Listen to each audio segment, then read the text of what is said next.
How can I turn big, complex decisions into binary decisions, just like the cool kids? Decision binarization in action, a real-life example, written by Khatzumoto, posted in October of 2014. So, one time, I had to make an appointment with the vet for my cats to get special shots for them so I could take them overseas, by plane, and thus have them hang out with me. Overseas, as one does, and then also safely and expeditiously return to Japan. Now, I had 10 choices for an appointment time. No, wait. That's not what it was. It was a massage place, I think. They actually come over to your house and do, like, sports massage, roll with it, and anyway, yeah, I had like 10 options, and too many commas. 4:30 p.m. today, 5:30, 6:30, 7:30, 8:30, 9:30, 10:30, 11:30, midnight 30, and 1:30.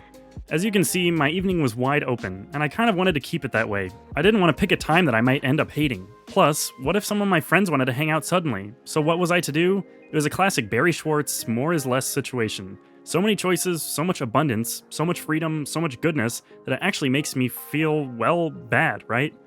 Wrong. All decisions are binary, and all decisions that aren't binary can be made binary, so here's how I did it. 1. I realized that what I had was a sequence of binary decisions to make, so I did a reverse binary fission. A weird binary fission mix. There's probably a real name for this and I just don't know it. If you know, please tell me so that I can actually learn something for once. 2. First I chose between option 1, time slots 1 through 5, and option 2, time slots 6 through 10. 3. I picked option 1, time slots 1 through 5. 4. Then, since I left an odd number of choices, 5, I simply picked the middle one, number 3. 5. End of story. Choosing between 10 options thus turned into choosing between only 2 options, 2 or 3 times in a row. The same would have applied even if I had started with a number of choices that is a power of 2, and were thus always dealing with an even number of choices. So 16 options turns into 2 options of 8, turns into 2 options of 4, turns into 2 options, period. 11 options is odd, so it's a straightforward pick the middle, number 6, situation. Put more generally then, when faced with dozens of choices, you simply group them up, fusion, and then start choosing between increasingly smaller groups, fission, until you're down to one choice. In so doing, you keep your fish in a barrel that you may shoot them then and there. You don't let them out all over the lake. I imagine this process could even work when making big-ish life choices, like what city to live in next. The group you keep probably contains your true top favorite. Will your results always be perfect? No, but they were never going to be anyway, winky face. It's more important to make decisions well than it is to make good decisions. You can always redecide. Even tattoos can be surgically removed. But you can't unwaste your time and energy, the very stuff of life itself. Have you ever had a dream where you had fun, but you also wished you had acted crazier in it instead of spending 3/4 of your dream time picking cereal and/or tortilla chips in the supermarket?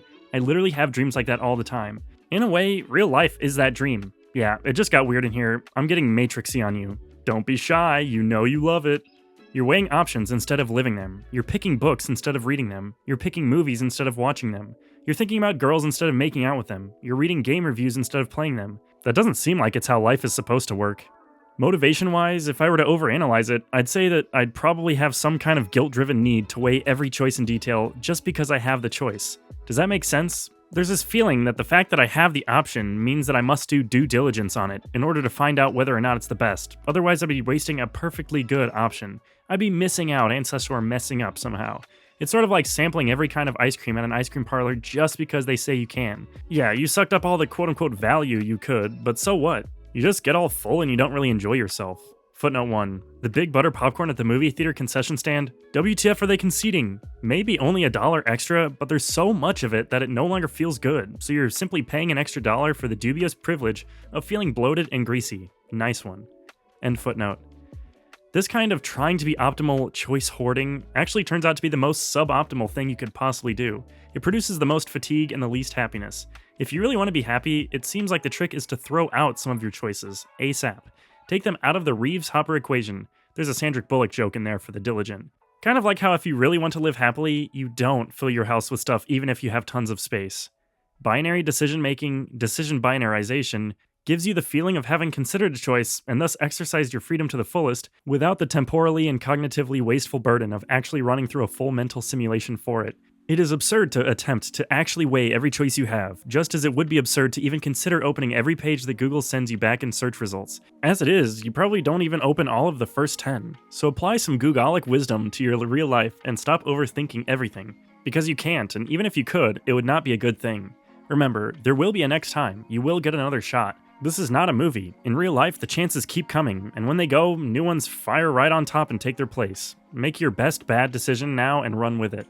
If you've been paying attention, you've probably noticed that decision binarization is really just a highly specific form of satisficing, aiming to achieve only satisfactory results because the satisfactory position is hassle-free and secure, whereas aiming for the best achievable result would call for costs, effort, a satisficing algorithm, if you will. In the end, then, Barry Schwartz and I are pretty much on the same page. I've never actually read his work in detail, though. My impression, unsullied by actual research, is that he wants choices reduced for us by default. I like to be the one doing the reduction, though. There's a world of difference between being forced to live healthily and choosing to do so. It's only discipline if you choose to do it. Anything else is just oppression. Like, I choose what English words to use, but I don't want English to actually have fewer words just because some apparatchik decided so. I choose what to buy. I don't want there to actually be fewer options, period. Cough rhymes with Bamazon, Banada, cough. Having said that, I'd appreciate less crud out of the box on Android phones and Windows computers. Imitate Apple's core genius, not just its surfaces. P.S. The massage itself was really good. Massage, for me, is always one of those things I fuss about whether or not to get beforehand. Latent miserliness. It feels so decadent, but never regret after the fact. I mean, there was this one time in 2006 or 2007 where the guy was, like, clueless. Almost as bad as a massage chair. No, worse. It was like being bullied by a legally registered bullier. But other than that, every single time has been super good. As a matter of fact,